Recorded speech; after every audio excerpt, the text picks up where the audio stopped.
세상의 그 대부분의 일들은 시간이 지나면 익숙해집니다. 그래서 좀 쉬워지죠, 이렇게 익숙해지니까. 근데 예수 믿는 일은 시간이 지나면 지날수록 힘들다는 생각을 할 때가 참 많습니다. 왜 이렇게 힘들지? 처음 예수 믿을 때 이렇게 힘들지 않았는데 왜 이렇게 힘들지?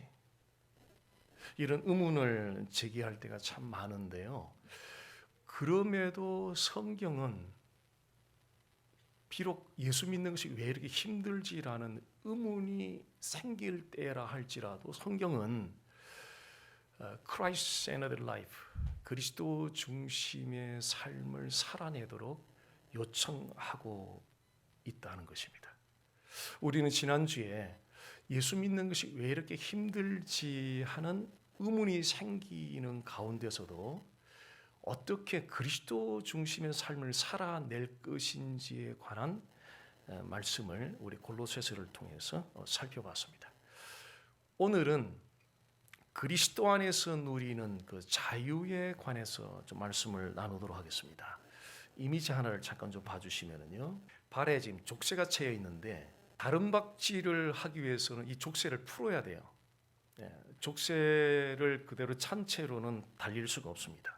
그리스도 안에서의 자유를 누리기 위해서는 우리의 영혼을 묶고 있는 죄의 족쇄를 풀어야 돼요. 이 죄의 족쇄를 풀지 않고는 우리는 결코 그리스도 안에서의 그 자유를 누릴 수가 없습니다. 자, 그렇다면 어떻게 이 우리의 영혼을 묶고 있는 이 그리스도 안에서의 자유를 풀어낼까? 우리의 영혼을 묶고 있는 그 죄의 족쇄, 그 죄의 족쇄를 어떻게 풀까? 이 풀어야 그리스도 안에서의 그 자유를 누릴 수 있잖아요. 어떻게 이 족쇄를 풀 것인가? 오늘 함께 살펴볼 말씀의 주제입니다.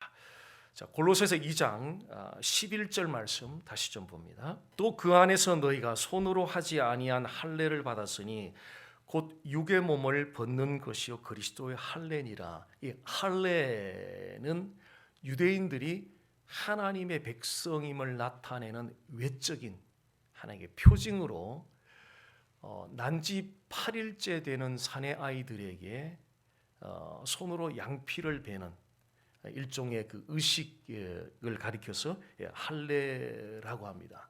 그런데 11절 끝부분에 보면은요, 사도 바울이 매우 독특한 할례를 언급하고 있습니다.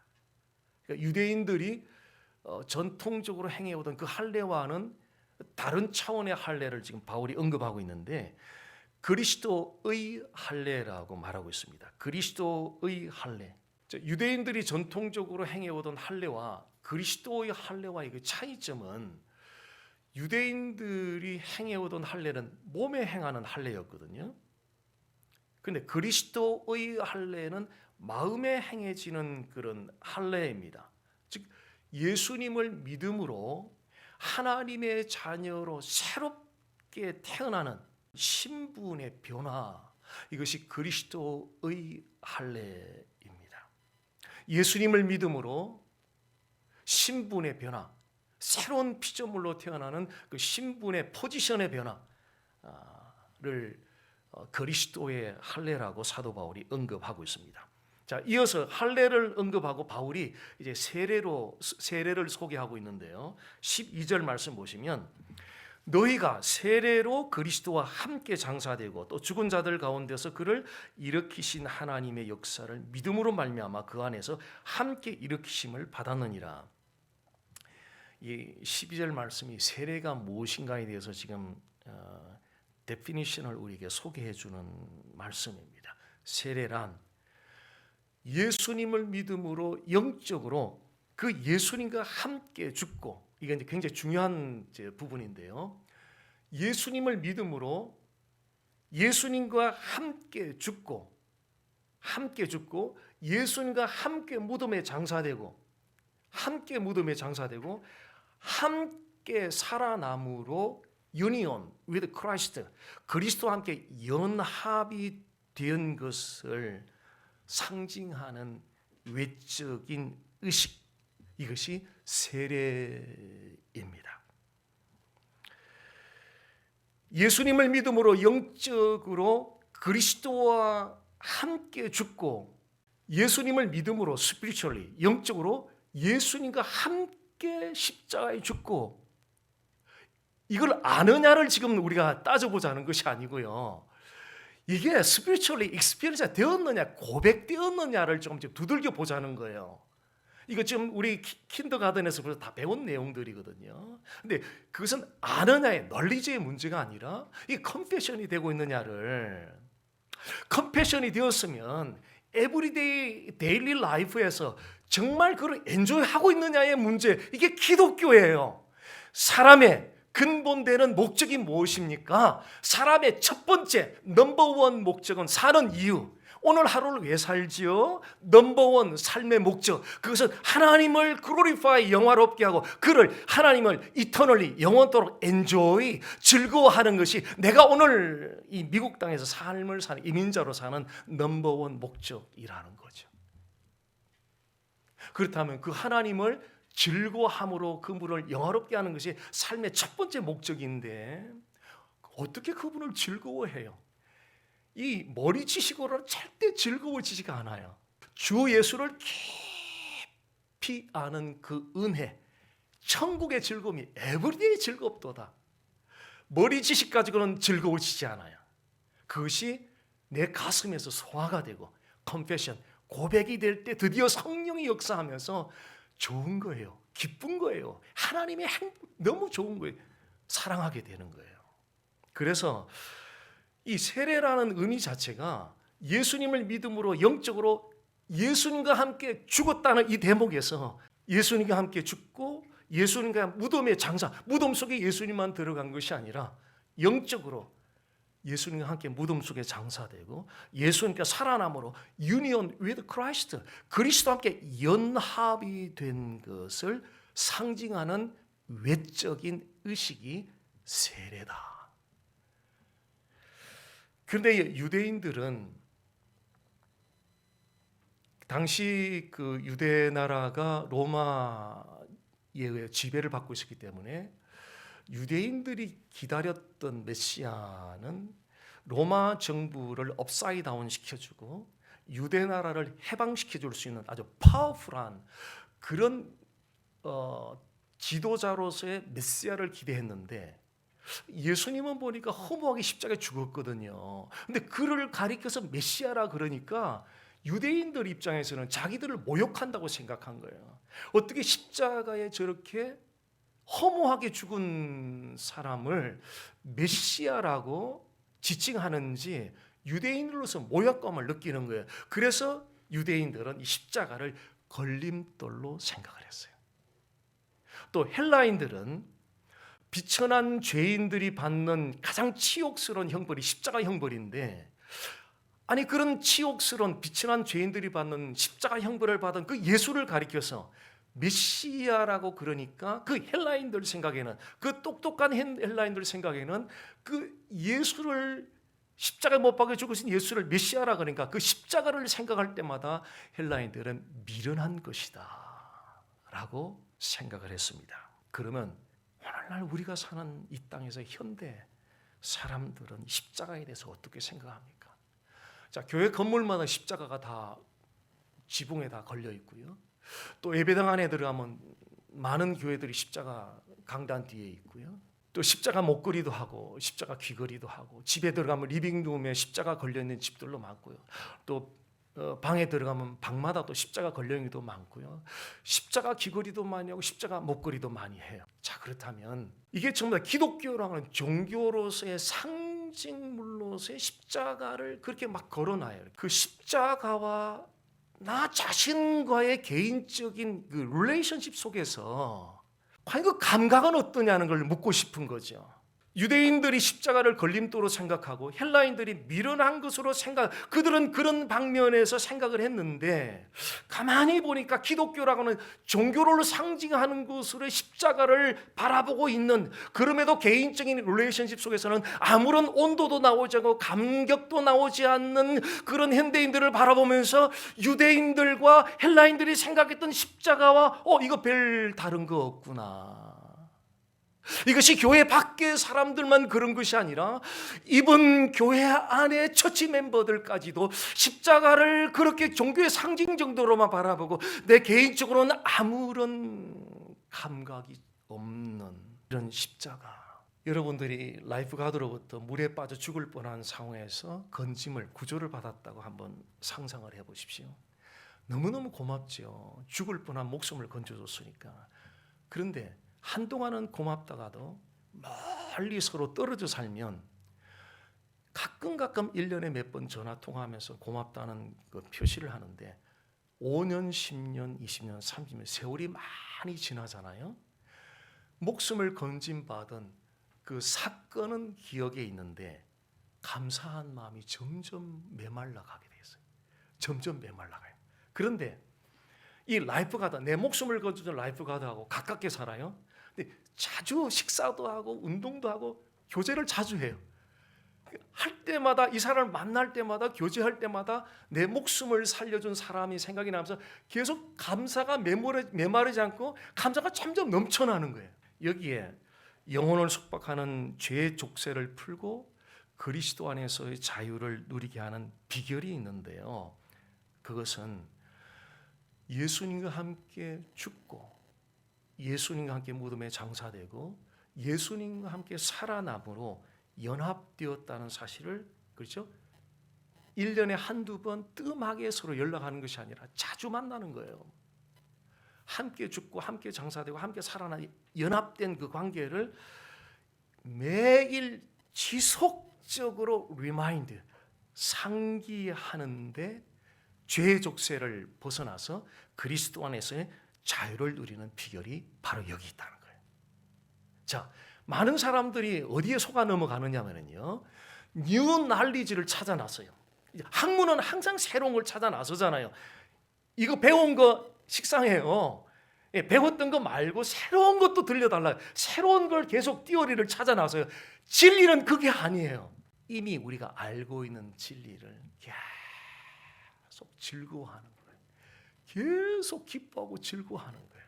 그래서 예수님과 함께 죽고 함께 장사되고 함께 살아남으로 연합됐다는 이 사실을 머리지식으로 지나갈 때 그거 다 아는데 뭐 아무 감각 없어요. 그런데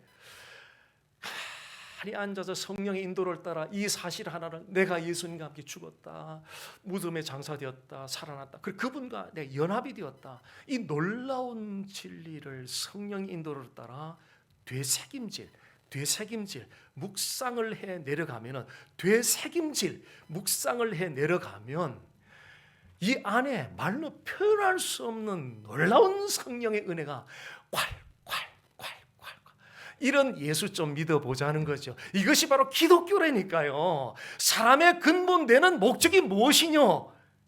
그분을 영원토록 엔조이하는 것, 에브리데이 엔조이하는 것, 그것이 바로 사람의 근본되는 목적이라는 거예요.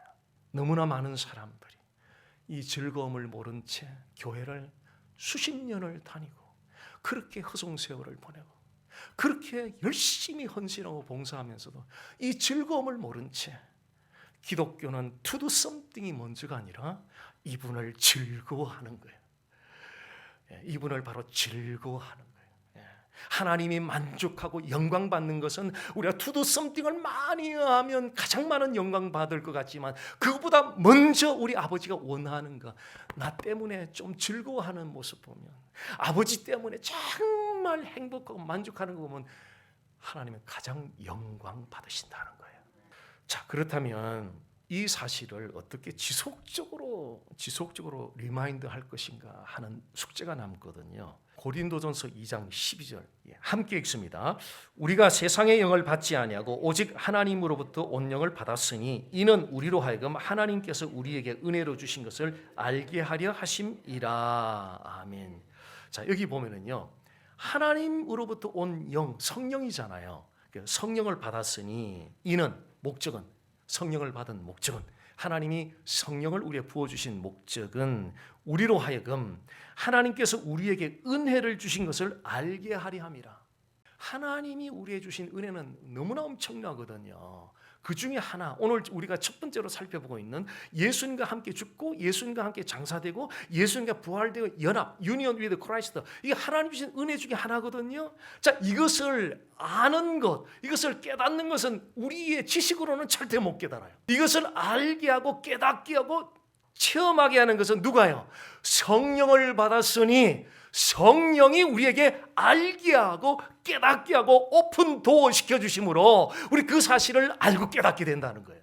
예수님과 함께 죽고 장사되고 부활함으로 연합된 이 사실을 지속적으로 우리가 리마인드하기 위해서는 너무나 단순해요. 이 성령님께 진리를 알게 하고 깨닫게 해주시는 성령님께 도움을 요청하셔야 돼요. 너무나 단순한 사실인데 문제는 이 단순한 사실을 알고는 있지만 성령님께 요청을 안 한다는 거예요. 진리를 깨닫기 위해서 많은 학문을 동원하고 머리 IQ를 동원하고 다 동원하는데 성령님께 이것을 깨닫게 해달라고 겸손히 엎드려서 애스카는 일을 안 하는 그 경우가 너무 많더라는 거예요. 진리를 깨닫고 아는 것은 반드시 성령께서 우리에게 깨달음을 주셔야만 깨달아지는 거예요. 자, 그 다음에 13절 14절 골로새서로 돌아가 보겠습니다. 우리 또 범죄와 육체의 무할례로 죽었던 너희를, 이 범죄는 우리가 하나님께 불순종함으로 하나님을 경외하지도 않고 영화롭게도 하지 않았던 모든 죄들을 가리킵니다. 그리고 무할례로 죽었다는 것은 할례는 오직 유대인들에게만 해당됐잖아요. 우리는 이방인으로서 무할례자들, 할례를 안 받았던 자들이에요. 즉 하나님의 백성과 상관없던 사람들이었어요. 다시 말하면 영적으로 말하면 하나님과 단절된 관계고 영적으로 죽어있던 그런 상태였어요. 그런데 3절 끝에 보면은요, 우리의 모든 죄를 사하시고, 이 놀라운 지금 진술을 하고 있어요. 우리는 할례를 받은 적도 없고 우리는 하나님의 백성도 아니었는데 우리의 모든 죄를 사해 주셨다고 말하는 거예요. 자, 이게 우리 질문 하나 좀 제기해 보죠. 나는 나의 모든 죄를 사함 받을 자격이 있는가? 과연 나는 나의 모든 죄를 사함 받을 자격이 있는가? 성경은 모든 사람은 하나님께 불순종하여 하나님을 경외하지도 않았고 하나님을 영화롭게도 하지 않았다라고 말합니다. 그러면 모든 사람은 죄 사함을 받을 자격이 없는 사람들이다.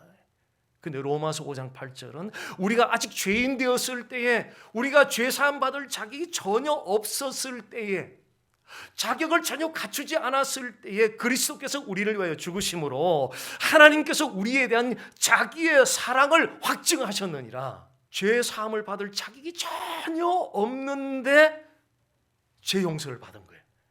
어떻게 해요? 외아들을 통째로 십자가 죽음에 내어주셨던 하나님의 사랑, 그 하나님의 사랑 때문에 전혀 자격이 없음에도 불구하고 모든 죄에 대한 사함을 받을 수 있게 되었다는 것입니다. 자, 영혼을 속박하는 죄의 족쇄를 풀고 그리스도 안에서 자유를 누리게 하는 두 번째 비결입니다. 그것은 자격 없는 자에게 죄 사함의 은총을 주시기 위하여 자신의 외아들을 십자가 죽음에 내어주신 하나님의 사랑을 지속적으로, 오늘 반복되는 것은 지속적으로 리마인드, 상기하는 것입니다. 자, 우리가 이 하나님의 사랑을 지속적으로 상기해야 하는 중요한 구체적인 근거가 있습니다. 14절 말씀 보십시오. 우리를 거스르고 불리하게 하는 법조문으로 쓴 증서를 지우시고 지하여 버리사 십자가에 못 박으시고, 우리를 거스르고 불리하게 하는 법조문은 율법이에요. 율법. 자, 율법 앞에 우리가 서면은 어떤 일이 일어날까요? 자, 하나는 그 법조항과 또 하지 말라는 법조항 248개, 365개 다 합쳐서 613개인데 그 앞에 우리가 서면 어떤 일이 일어나죠? 자, 그 티켓 하나 보여주실래요? 자, 이 사람 무지무지한 사람이에요. 65마일 스피드 리밋인데 몇 마일을 달렸느냐면 133마일을 다녔어요. 그래가지고 이제 파인이 얼마나 873불 나왔어요. 아마 이게 옛날 티켓 같아요. 요즘은 훨씬 더 비싸요, 이 파인이. 근데 이 티켓 받은 사람이 티켓을 볼 때마다 뭘 느껴요? You are guilty. 티켓을 볼 때마다 자꾸 정죄하는 거예요. 율법 앞에 설 때마다 그 말을 하는 거예요. 우리를 거스르고 불리하게 하는 법조문, 율법이거든요. 그러니까 우리가 율법을 범한 것이 굉장히 많아요. 그래서 율법 앞에 설 때마다 율법은 우리를 가리켜서 You are guilty, you are guilty. 계속 정죄하고 공격하는 거예요. 이게 율법이 하는 일이에요.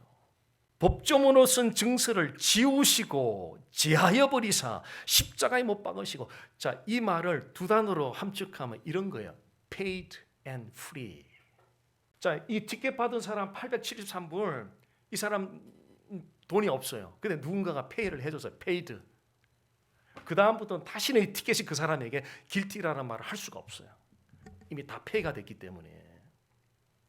우리는 율법 앞에 설 때마다 오늘 하루도 율법을 어기는 순간이, 왜냐하면 성경은 우리의 외형적인 행동만을 죄라고 말하는 것이 아니라 우리의 마음과 생각에까지도 전부 다 죄된 요소, 하나님의 뜻과 일치되지 않는 비껴난 것들은 전부 다 죄로 간주한다고 봤을 때 우리는 매일매일 많은 죄를 하나님을 범하고 있단 말이죠.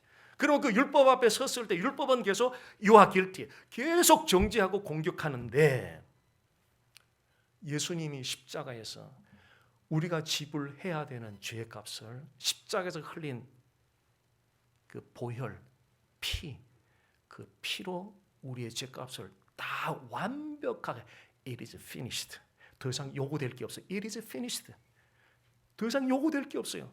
다 이루었다. 완벽하게 paid, 끝났어요.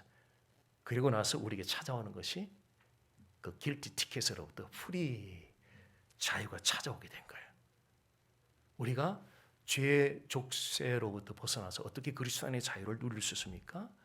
예수님이 십자가에서 이미 페이드한 그분의 피로서 내가 지불해야 모든 죄값을 다 페이드했다는 그 사실, 그리고 내가 그로 말미암아 프리하게 되었다는 그 사실을 매일매일 지속적으로 리마인드하면서 인식하면서 살아가게 될 때 성령께서 우리 안에 그 하나님의 사랑에 대한 감격을 주시죠. 그 하나님의 사랑의 감격이 찾아오면 그리스도 안에서의 그 자유를 우리는 풍성하게 누리며 살아갈 수가 있다는 거예요.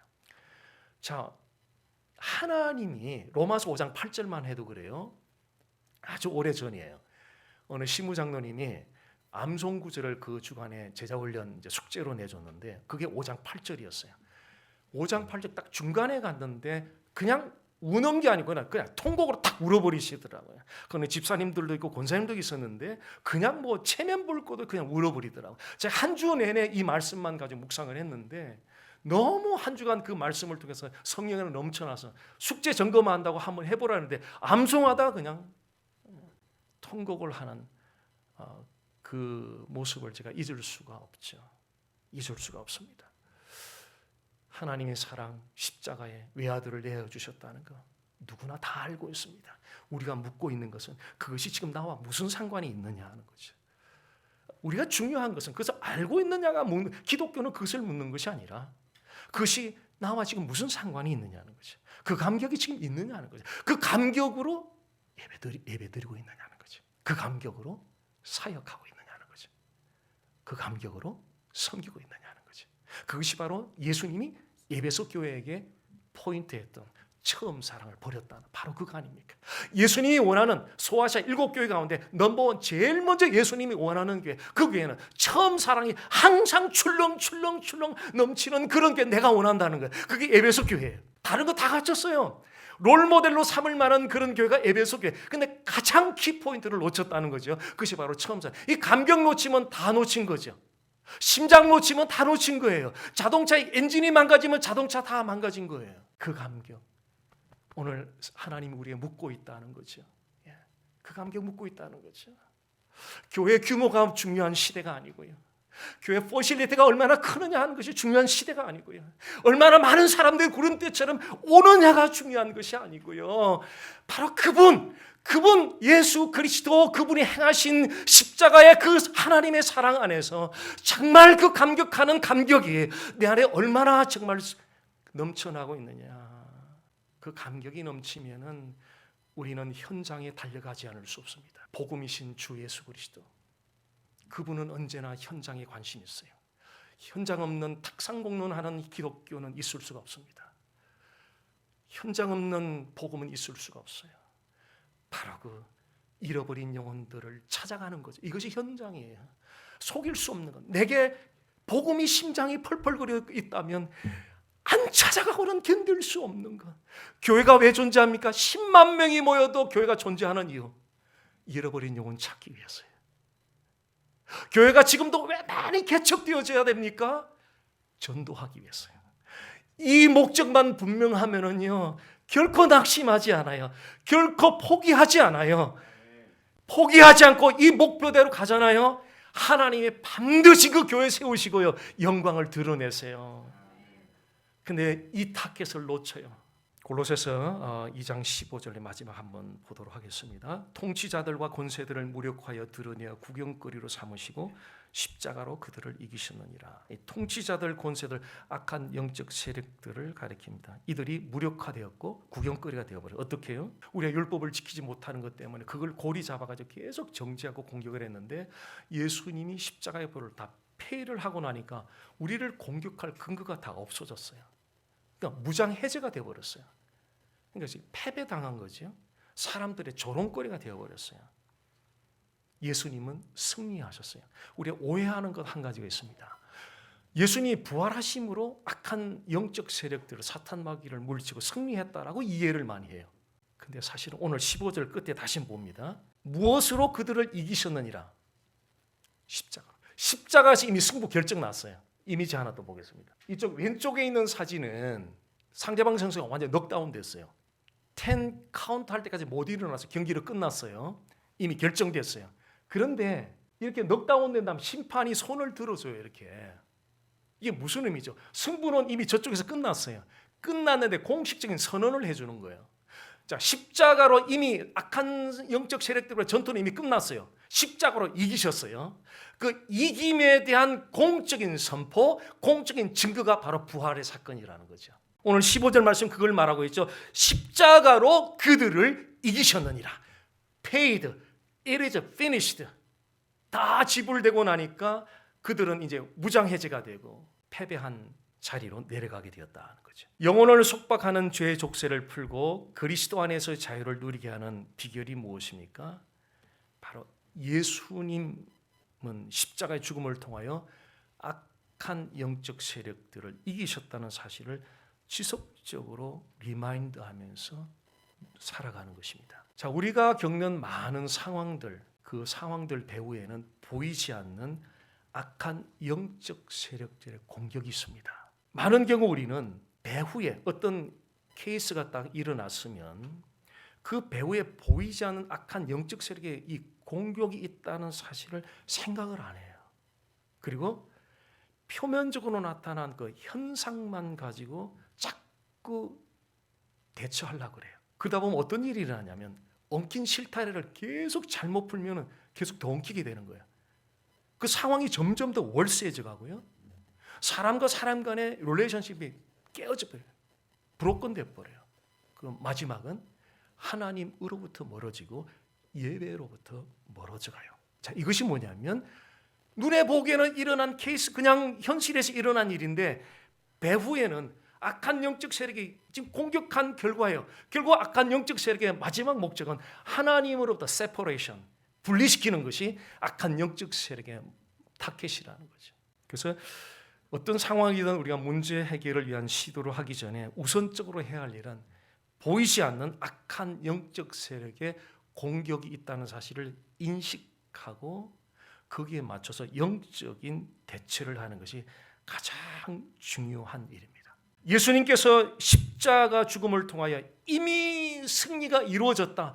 오늘 이 상황, 이 케이스 내가 어떻게 핸들해야 될까? 이길까 질까의 문제가 아니라 예수님은 이미 2000년 전에 이미 승부를 끝냈다는 거죠. 그 승리한 바로 그 팩트를 가지고 지속적으로 리마인드하는 거죠. 지속적으로 인식하고 상기하는 거죠. 승리하신 예수님의 승리가 내 안에서 충분히 임재하면 그 상황을 핸들하는데 하나님이 지혜를 주세요. 그리고 악한 영적 세력도 한 길로 갔다 7길로 떠나가게 돼요. 근데 이 승리에 대한 확신이 없이 막 불안해요. 불안한 상태에서 이 케이스를 막 핸들하다 보면은 감정도 폭발하고 다른 막 부수적인 문제들이 막 나와서 나중 돌아보면 처음보다 나중이 더 문제가 월성하게 돼버려요. 왜 그런지 아십니까? 배후에 바로 보이지 않는 영적 세력의 공격이 있다는 사실을 간과했기 때문이고 2000년 전에 이미 예수님이 승리했다는 사실, 오늘 집에 돌아가서 한번 프랙티스 해보십시오. 2000년 전에 예수님은 갈보리 십자가 위에서 이미 승리하셨다. 이미 승리하셨다는 사실을 계속 되새김질을 하면서 묵상을 하면서 그 시간을 가져보십시오.